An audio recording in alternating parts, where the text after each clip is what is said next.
Hello and welcome everyone. My name is Chiranjit Mishra and today I'm going to present the news items of May 20th news today. There are 5 main news, 8 quick updates and 1 place in the news which is Vietnam. So let's quickly go through the news headlines.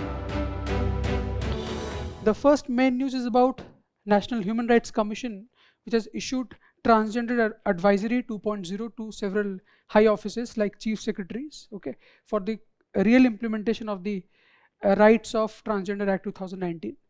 Then second is about India and the Nordic countries because of the visit of Honorable Prime Minister to different countries of the Nordic region, starting from Sweden, Norway, and there is also a summit between all the Nordic countries and India. The third is about the issue of stray dogs and euthanasia and what the Supreme Court has to say.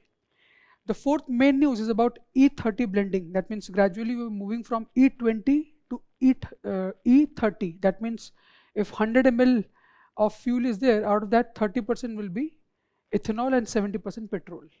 Let's see how whether or not the Indian cars and the engines of the Indian cars are ready. India's sovereign drone capability, that is the last main news. How India has done so far in terms of developing indigenous drone technologies. Next, quick updates. So the first quick update is about DRDO, which has completed its unmanned aerial vehicle launched precision guided missile, that is ULPGM V3 trials. Again, it shows India's indigenous drone capability. The next quick update is about construction boom, which also raises carbon emissions. How carbon emissions are linked with housing sector or real estate sector. Next, Chandrayaan-3 reveals lunar layers, a very interesting piece of news that was accidentally discovered that the upper layer of the moon surface has 2 sublayers. Next is another celestial phenomenon related concept called Swan-Wolf effect, which has been found on Mars. Next, Sweden joins India's Venus mission. As we discussed, the main news that Honorable Prime Minister was in the Nordic region, now he's in Italy. So there, Sweden has agreed to join India's Shukrayaan mission or Venus mission. It is going to supply some important instruments. Next, judges inquiry report submitted that was related to Justice Verma, and a motion was initiated in the parliament, and on the basis of that, the Lok Sabha speaker had set up a committee consisting of Supreme Court judge, High Court judge, and a distinguished jurist. And now the report has been submitted.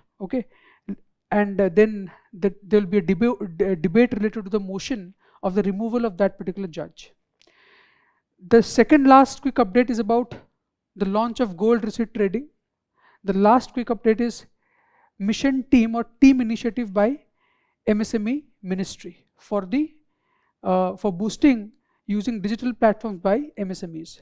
And as I said in the beginning, the place in the news is Vietnam. So let's start with the first main news.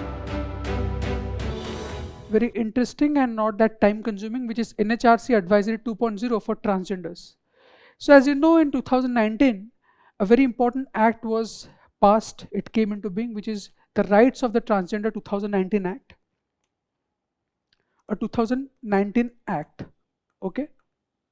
It contained several provisions regarding non-discrimination, Second, self-perceived gender identification. You can submit a letter to the DM district magistrate, and on the basis of that, you will be assigned a gender. But despite having this very enabling act, the transgenders have not stopped suffering from miseries. There is still discriminatory practices against them. Although some educational reforms have been introduced, the same are not reflecting currently. Also, the Supreme Court has advised to take certain comprehensive measures after identifying vulnerable groups within this big vulnerable group. That means transgender community itself is a vulnerable group. There is a lag between the striking of the pen and appearance of the letters on the board. I hope it's manageable. Transgender community and sub-communities, for example, old transgenders or children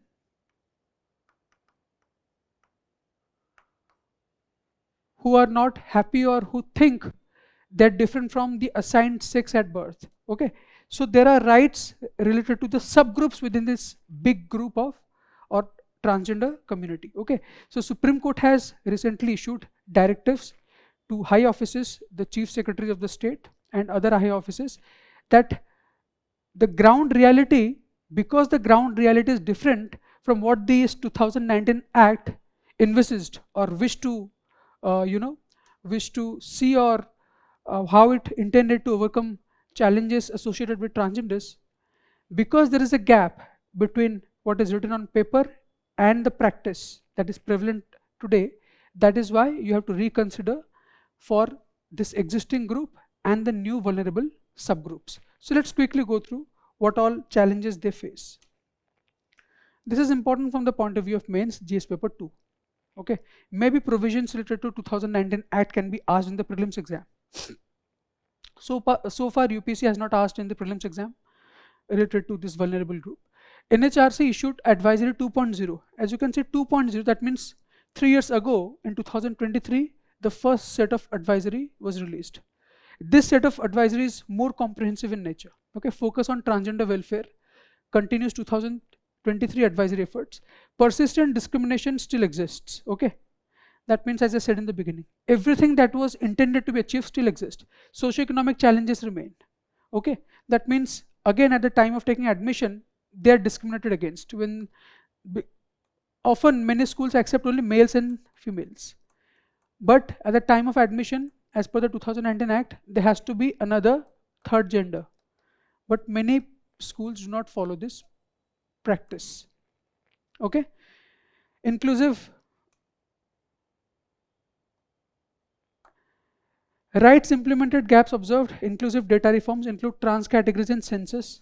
This because the last census took place in 2011. Okay, now the 2026 or 27 census, this has to be included.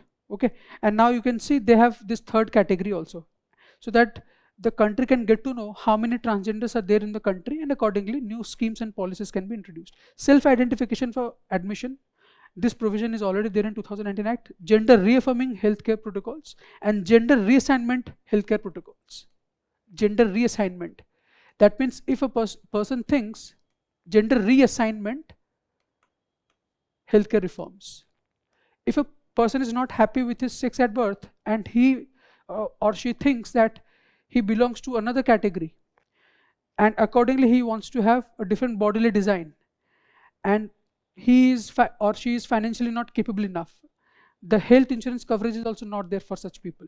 Okay, so these surgeries which give you a different bodily design on the basis of what you think or what your perception about your own gender is are called gender reassignment surgeries. Okay, the same are not covered in health insurance schemes, so they are easily declined healthcare support.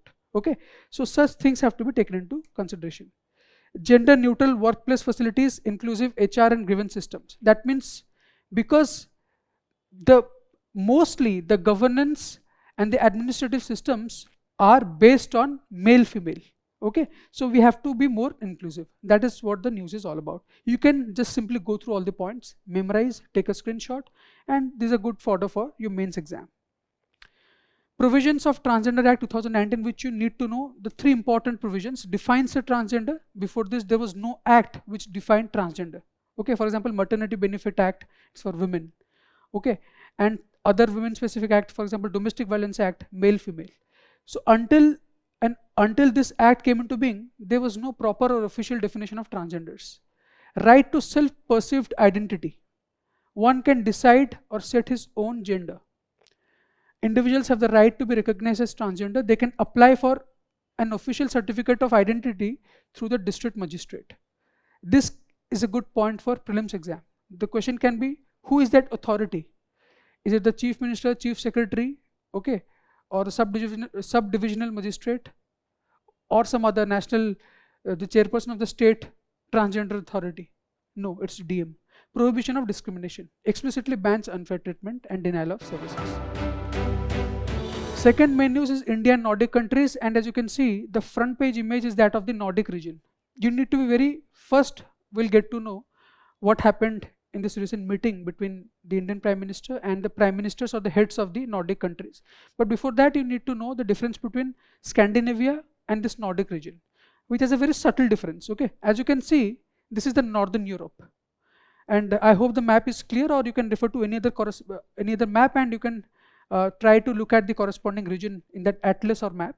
This is Iceland. Oh, sorry. Okay. The northernmost colored region you can see here is Iceland. Okay. Greenland, which is a part of Denmark. Norway, Sweden, Finland, and here you can see Denmark again. So Denmark and Greenland are one and the same, but they have different leaders. Although Greenland is a part of the Denmark, it accepts the royalty of the country of Denmark. So if I said Nordic region, all these 5 countries come under Nordic region. Which all? Number 1, Iceland. Number 2, Denmark, which also includes Greenland, so that's why I've marked green inside parentheses. Then your Finland, then your Sweden, and then lastly your Norway, the most important country. These are the 5 countries. If I say Scandinavia, then only 3 countries are considered the part of Scandinavia: Denmark, Norway, and Sweden. DNS. Remember the difference. Sometimes Scandinavia as a region is more generous in its terminology and it includes other nations, but primarily these 3 nations: Denmark, Norway, and Sweden. Nordic means northern. Nordic means northern. In which language? Called Old Norse, which also in a way crept into the modern English language. Okay, so in Old Norse language, Nordic means northern. So these are the northern countries, and Scandinavia it has a cultural importance or cultural connotation. Okay, Scandinavia. I hope you understood the difference. DNS means Scandinavia and these 5 regions. So now it won't be difficult for you to understand what happened when Honorable Prime Minister went to the Nordic region. Okay, so let's go through. You have understood the geography of the place. So third summit has taken place, India Nordic Summit 2026. Before that, 2 summits. So every 4 years this summit is taking place, starting in the year 2018. Then 22, then 26. In 2018, that summit took place in Stockholm, as the capital of Sweden. This time it is in Oslo, the capital of Norway. And in 2018 it was Copenhagen. 2022 it was Copenhagen, capital of Denmark. Okay, so Nordic countries, highly advanced countries. As you can see, all the indices are topped by these countries, or Switzerland, or maybe New Zealand. But Nordic countries are always there in the top 10. Be it the happiness report, okay, or Gini coefficient. Gini coefficient also, there are other countries. Let's ignore that, Latvia and all there, Slovakia. But happiness report, transparency report, or world freedom for press report, these countries are always at the top 10. So why did Honorable Prime Minister go there?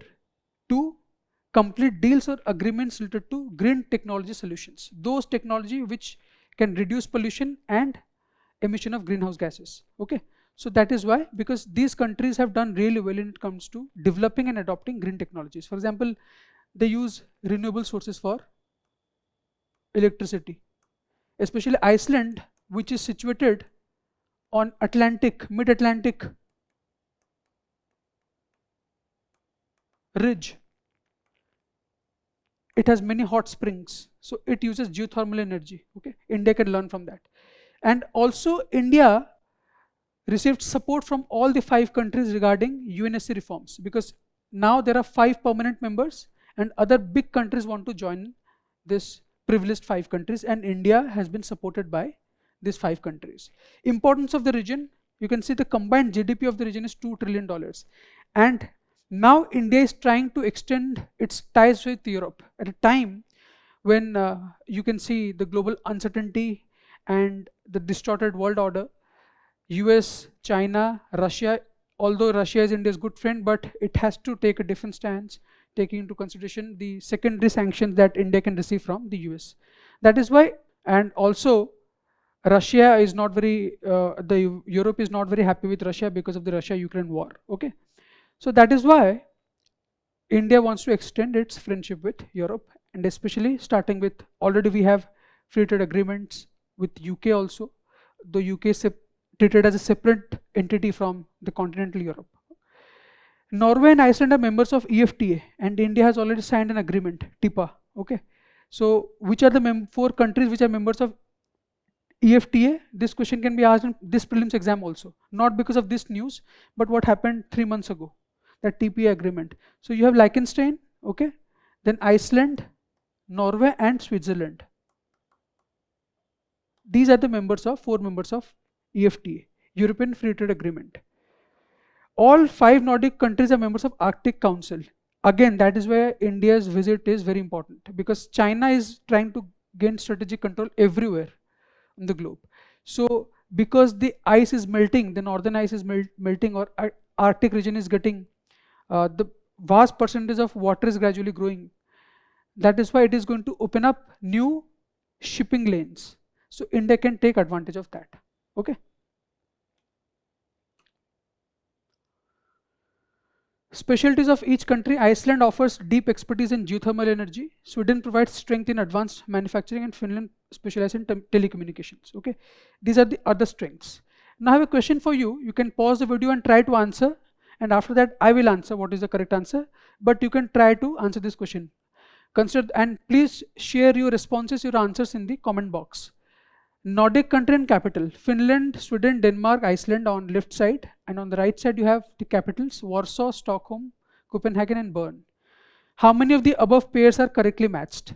I hope by now you have reached the correct answer. Not a very difficult question, but good for revision. Now, Warsaw is the capital of Poland, which is not a Nordic country. Stockholm is capital of Sweden, Denmark, Copenhagen. Bern is the capital of Switzerland. Iceland's capital is Reykjavik, slightly difficult to pronounce. Okay, Reykjavik. So only 2 pairs are correctly matched. B is the correct answer. Now let's move to news number 3, main news 3, stray dog cases. We have covered this news again and again, so many times. And 2 things you have to important, that people, dog lovers, keep filing petitions to request Supreme Court to recall the November 2025 guidelines, because in November 2025, the Supreme Court said that dogs should be removed from public places, all important public places like hospitals, schools, okay, and other important government offices. That means those dogs which are there, they cannot be treated as normal stray dogs, because these places are of extreme importance, and human beings, for example, schools, who go to school, small children, hospitals, again vulnerable groups like old people who are sick, who are ailing, and there is this inborn or innate fear of catching rabies because of the circulating videos, how deadly the disease can be. Okay, and it is mostly in India transmitted by or through dog bites. Okay, that is why the government has banned dogs from these places. So some petitioners, they filed PILs, please take back this rule. This is inhuman when it comes to how we treat dogs. So the Supreme Court said, no, we are not going to take back the rules, because here we have to strike a balance between animal welfare, but before that, the right of human beings, a right to life, which we derive from Article 21. So this article was invoked by the Supreme Court, and the Supreme Court did not take back the laws. Sorry for my bad handwriting today, because of the pen, there's some problem with the pen, and there is no cure at hand, I guess. Okay, I hope you can manage. So let's go through what the Supreme Court has to say. Recent context: Supreme Court allows euthanasia of stray dogs in a set of new directions. Okay, SC refused to recall its November 2025 directions. Again, this is the most important thing, and along with that, the Supreme Court had earlier also said that those dogs which are aggressive, severely aggressive, and there is a history of dog attacks related to those dogs, and also which are rabid, they have to be killed in a painless manner. That is why euthanasia is allowed. Okay. So in public places, the dogs cannot be classified as street dogs under animal birth control, because the moment you provide street dog status to those dogs which have taken shelter in the public places, they will be easily spared. The Supreme Court does not want that. Okay, and Article 21 has been invoked. Major directions of the court: euthanasia permitted. Remember, official protection. When dogs are being caught, or dogs are being, like, for example, you have to also take a proper survey of a household or neighborhood, like how many aggressive dogs are there, and you have to employ government officials. And while such government officials are at work, you cannot disturb them, you cannot lodge any FIR. Okay, that is why the officials are protected. Highway safety.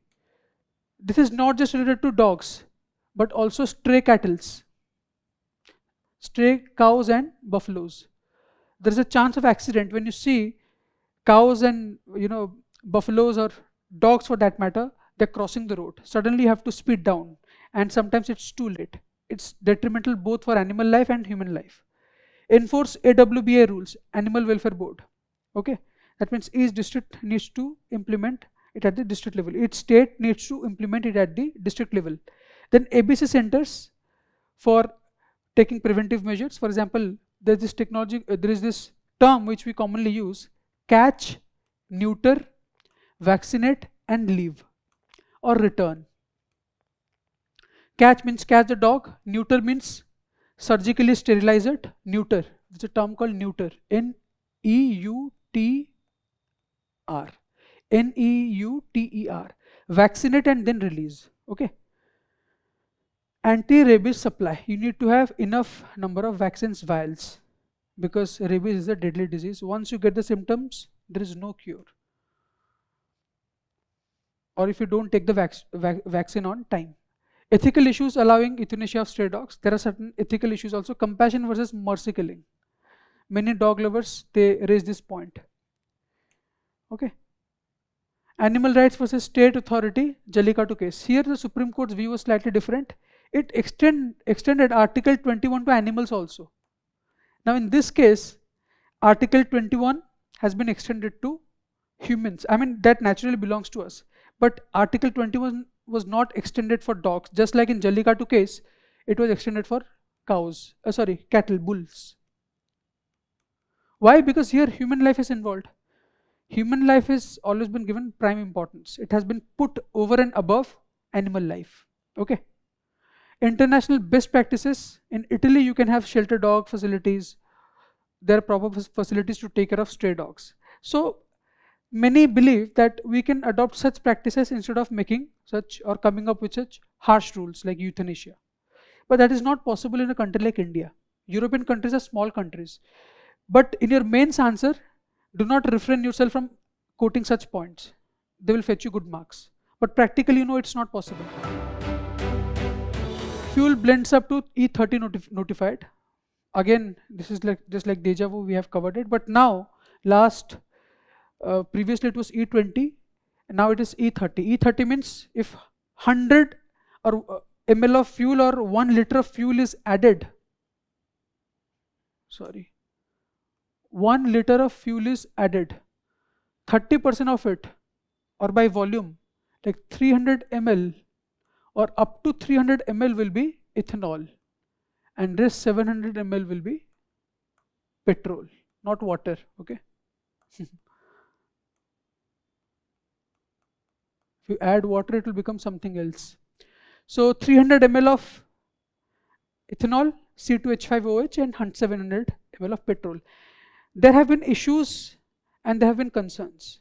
Are the modern cars, the cars or vehicles that we have, are capable of tolerating this proportion of ethanol is to petrol? Because cars that were released into the market after April 2025, can easily comply with 20% ethanol. But raising it directly to 30% may cause engine damage. That is why the Ministry of Petroleum has asked a particular private body to investigate, to complete research, and then accordingly we can, if there is a possibility, the rule can be taken back also. But for the time being, the government has notified that we are going to allow blending up to 30%.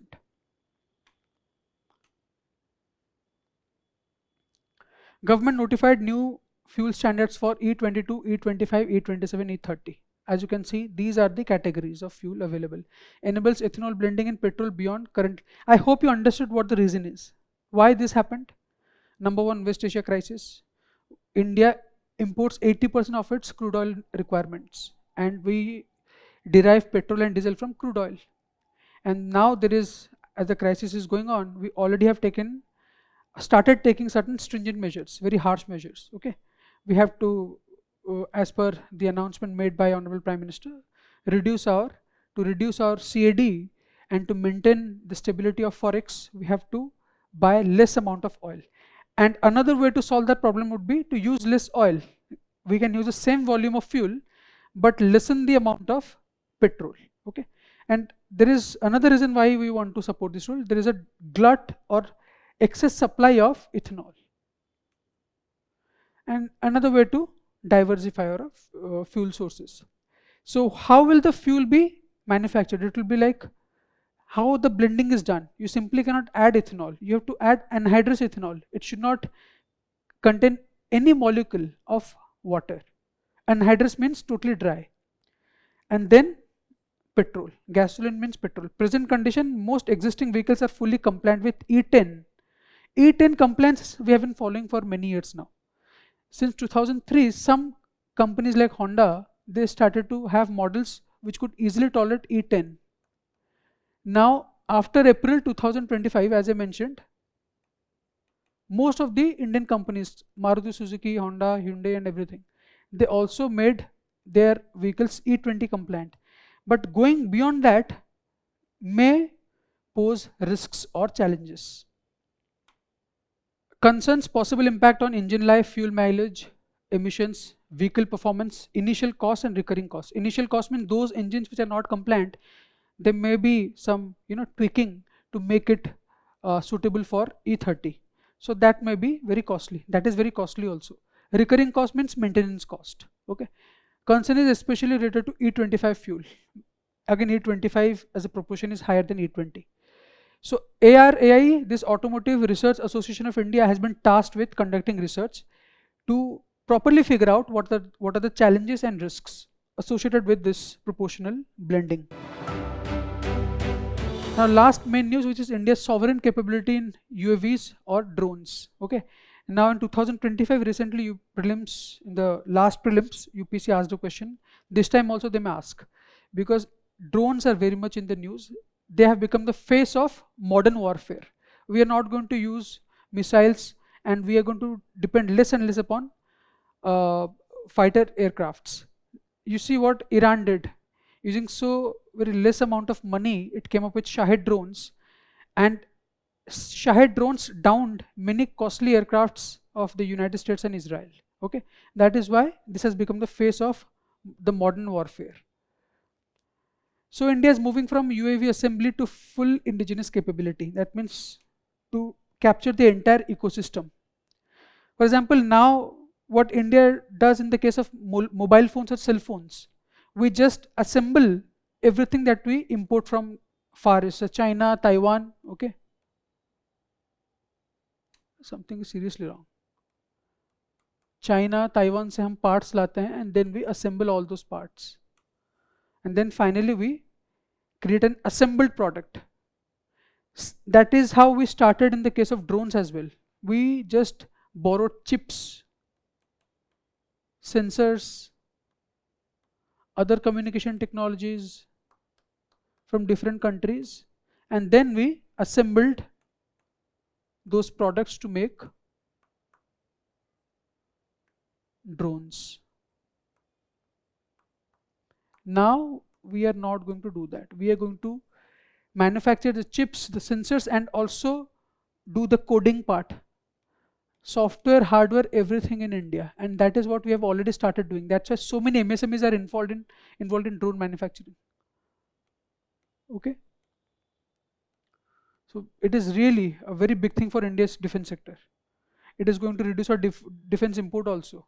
We don't even need to have enough fighter planes if drones can do what we want to achieve by using expensive fighter aircrafts from France and other Russia, Israel. So UAV is emerging as a sunrise sector. Good, as a piece of good news for students who are pursuing BTech in electronics. Defense UAV is becoming strategically important. Global UAV market expected to grow around 9% CAGR. That means compounded annual growth over the next 5 years. Every year 9%, then the total of 9%, then 9% of that, like that, for the next 5 years. These 2 points you can memorize and quote in your mains answer if a question is asked about India's drone capability. Global defense UAV market projected to reach $18 billion by 2030. Okay, 3 points I've highlighted. Indian defense UAV market currently is 1.76 billion. This is also very crucial. I forgot to highlight it. This is the data of 2024. And we use drones, and Pakistan on the other side also used drones in the battle that in the brief war or armed conflict that took place in April 2025, Operation Sindoor. Indian Army's UAV ambition target is 8,000 to 10,000 UAVs. And there are nearly 14 corps of Indian Air Force. So you can imagine that these many drones are required. Okay. And drones can not just be used for as loitering munitions, they can also be used in surveillance. Okay. Region study, measuring coastline. These many drones are required. Per corps means like one unit of, the smallest possible unit of Indian Air Force. And this into 14 कर दो कितना होगा? At least 1,12,000 से लेके 1,40,000 तक के drones will need. Drone classification, very important from the point of view of prelims. Nano drones are those drones which are less than 250 grams. Maximum is 250. And you can use nano drones up to a height of 400 feet without any registration also. This is allowed. If you want to use or have a drone, you need to take permission from the DGCA. And there is this platform called Digital Sky platform where registration has to be done. But if you have a nano drone, very small drone, you can fly it up to 400 feet without any permission. If you want to fly beyond that, you need to take permission. Okay.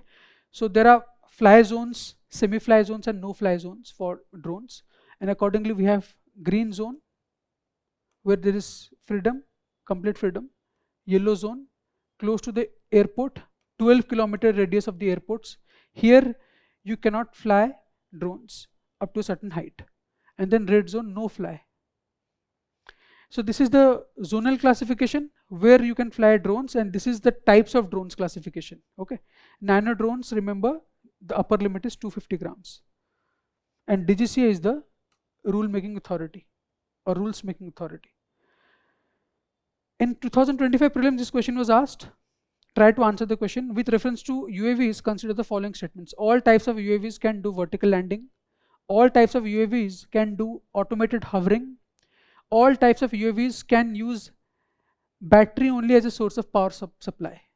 So this question has 2 aspects. This is a question based on drones, no doubt, UAVs. But another, this is this traditional all, none, some type of question. All type of something is certainly, it's like on the face of it, it's wrong. And then essentially also, all the 3 statements are wrong. Okay, there is a type of drone which is called fixed wing drones, which cannot do vertical landing normally and automated hovering. There are drones which cannot do fixed wing drones. So statement 2 तो गलत ही हो सकते हैं दोनों. All types of UAVs can use battery only as source, only battery. If you want, to use drone in a sustained manner for many weeks, can you rely upon battery? For example, Indian Army or Indian Air Force is using for surveillance. You need it to be solar powered. ताकि दिन के time में भी it can generate power or store power, and it can function efficiently at night. That is why this statement is also not correct. So all the statements are incorrect. None is the answer. Okay, none is the answer. Be prepared. If you are going to appear this time, 5 days are left, but this is a very hot topic. Place in the news is Vietnam, a Southeast Asian country, and the context is again India's agreement with Vietnam to advance research in the field of AI and quantum physics.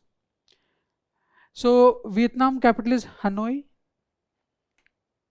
and it's a Southeast Asian country. As you can see, it shares border with how many countries? This is, yes, the green marked is Vietnam.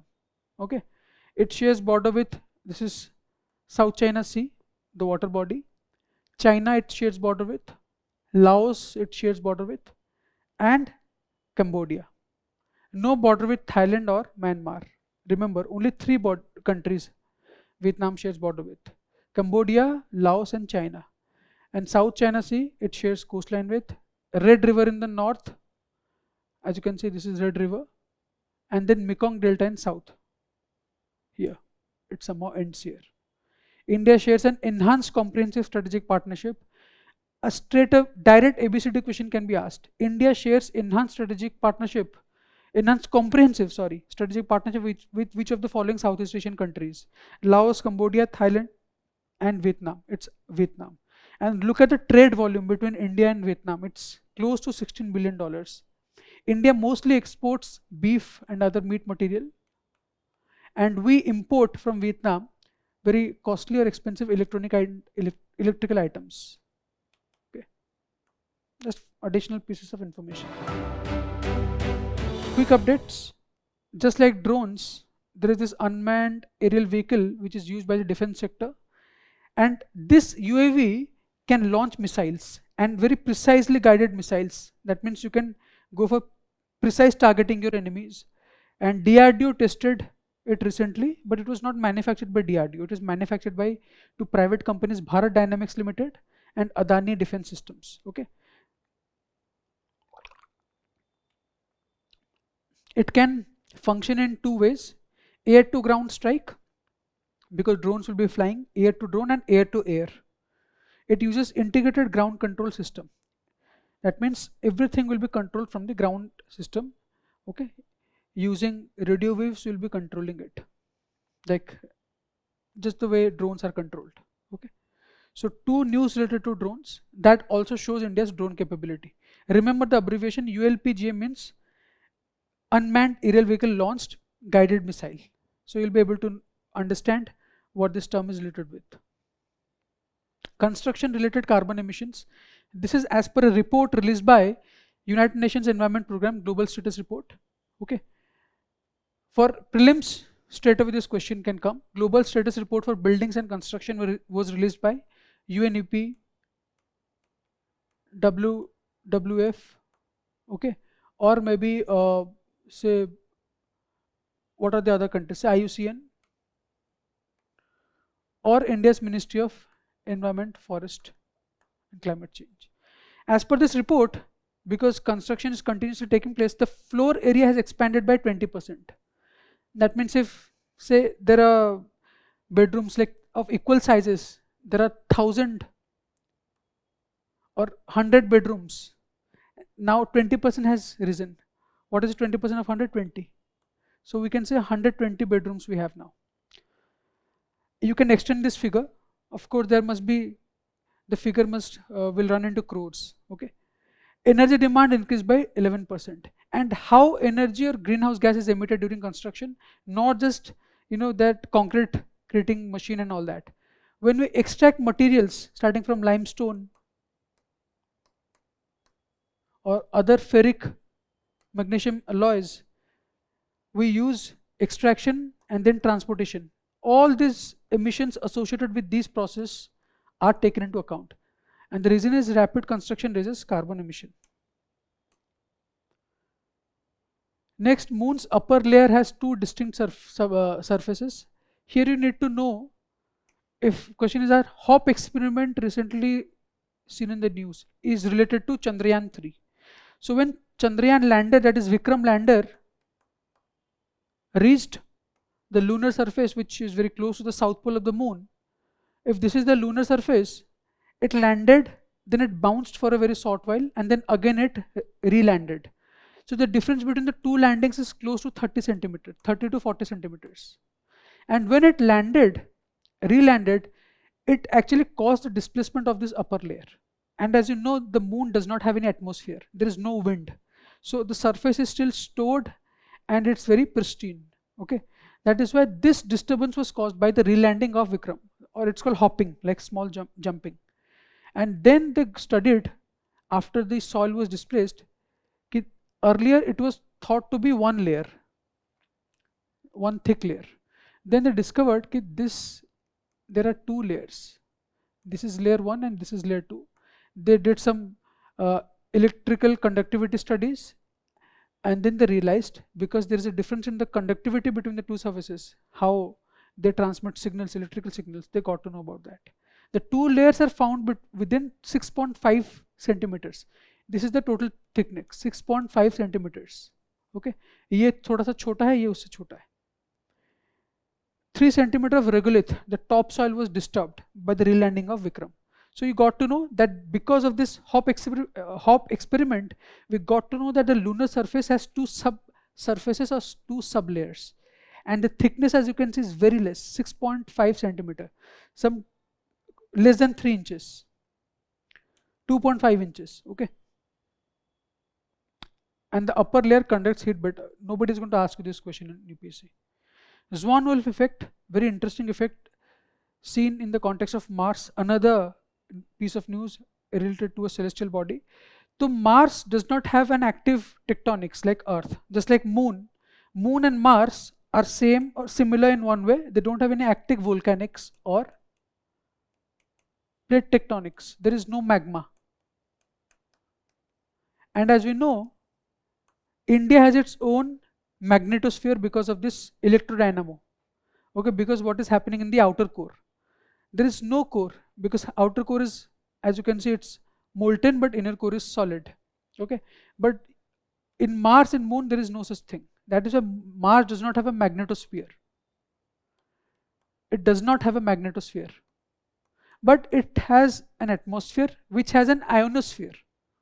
Mars का ionosphere है, and Martian ionosphere is prone to getting thin and thin, or maybe restructured, because of the solar wind coming from the sun. The solar particles coming towards the sun are protected because of Earth's magnetosphere, but unfortunately Mars does not have a magnetosphere. That is why its response is different. It has an ionosphere, okay, that much. That is why its atmosphere is getting continuously restructured, and this was identified by Swan-Wolf, not in the case of Mars, but they said that there can be flattening of magnetic rings. Okay, this effect was discovered by Swan and Wolf in 1976, some very complex experiment, not related to any planet or Mars, but this effect was seen in Mars through MAVEN mission. Okay, so Swan-Wolf effect, if this is asked in prelims exam, it is recently seen in the context of course, Mars, but primarily it was not discovered in the case of Mars. Okay, so the response of Martian atmosphere to solar winds seen below 2,200 kilometer altitude from the surface of the Mars, and helps explain solar wind interaction. Okay,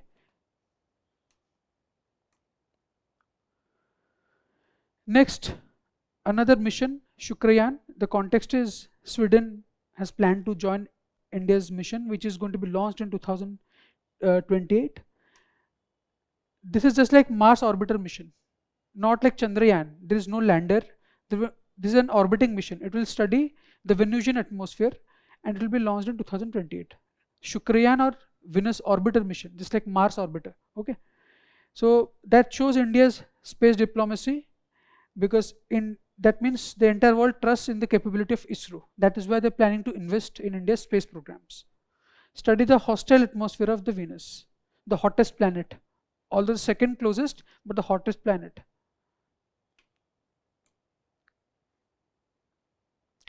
Judges Inquiry Committee. This is related to what happened nearly 1.5 years ago. A stack of money was found in Justice Allahabad High Court's judge uh, Mr. Verma, and now recently he has resigned in April 2026. But before that, many people complained ki how come there was so much cash found in his home, and that's why many people initiated a motion in Lok Sabha to remove the High Court judge. And High Court judge, be it the High Court judge or the judge of the Supreme Court, they can only be removed on two grounds: proven misbehavior or incapacity. This is mentioned in the Constitution. On the basis of what is mentioned in the Constitution, we came up with an act which is called Judges Inquiry Act. And the removal of the judges is carried out by following provisions of the act. As per this act, if you think a judge has committed misconduct, you have to initiate a motion. And that motion can be initiated both in the Lok Sabha and the Rajya Sabha. The motion in the Lok Sabha has to be supported by some members, I think 100, and in Rajya Sabha by 50 members, half of that. Okay.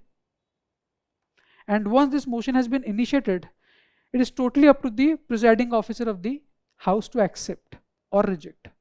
In this case, the Lok Sabha Speaker accepted it, and as a part of the provision mentioned in the Judges Inquiry Act, if the presiding officer accepts it, he has to set up an inquiry committee. The inquiry committee will consist of either one judge of the Supreme Court, the CJI of any High Court, and a distinguished jurist. So such a committee was appointed, and the committee yesterday submitted its report. Now on the basis of the contents of the report, there will be a debate in the parliament, and if it is supported by a special majority, the judge will be removed. Okay. So far we are at the penultimate stage. The report has been submitted. Now it will be discussed. It was set up by, a question for you, the Lok Sabha Speaker. Had it been initiated in the Rajya Sabha, the inquiry committee would have been set up by the chairman of Rajya Sabha.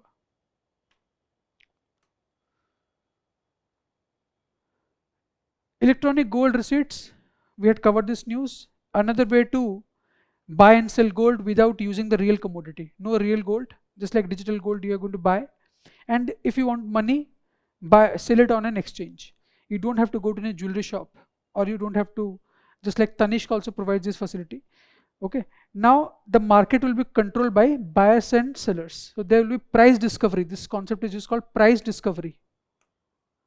That means together they're going to discover the price. Who? Buyers and sellers. If somebody badly needs gold, he will go for a slightly higher price. And if somebody is going to sell gold, he can easily meet a potential buyer. This is the creation of the National Stock Exchange. It's called electronic gold receipts. Okay, buying and selling gold in a demat form, just like you buy and sell securities on several stock exchange platforms provided by stock exchange brokers. Okay, Zerodha ho gaya, and there are Grow apps and other things. Okay, improves price discovery process.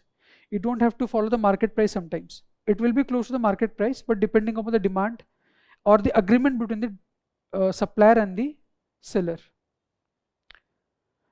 buyer and the seller. It reduces storage challenges. There is no concern regarding purity of the gold also, because it's backed by a document, a verified and valid document. Formalizes gold market ecosystem. The biggest challenge that you don't have to face is you don't have to carry any ounce, a single ounce of gold. Team initiative by Ministry of MSME to support digitalization in MSME. That is going to boost the productive potential of the MSME players. It promotes digital commerce adoption and expands market access opportunities. And team is an abbreviation here, the expansion of which is trade enablement and marketing. So if UPSC में पूछा आता team initiative क्या है और कुछ आने वाला है ही नहीं इसमें, तो आप क्या करोगे? It is an initiative of the MSME ministry to boost digitalization in MSME sector. Or you can add a very good point in the shape of this. in your mains answer if the question is about what steps have been taken by the government to boost the productivity or potential of the MSME sector. Okay, so that's all about today's news. Now try to make the most of Vision IS's digital current affairs initiative, and do take the 6 questions that are going to appear on your screen. Wish you all the very best.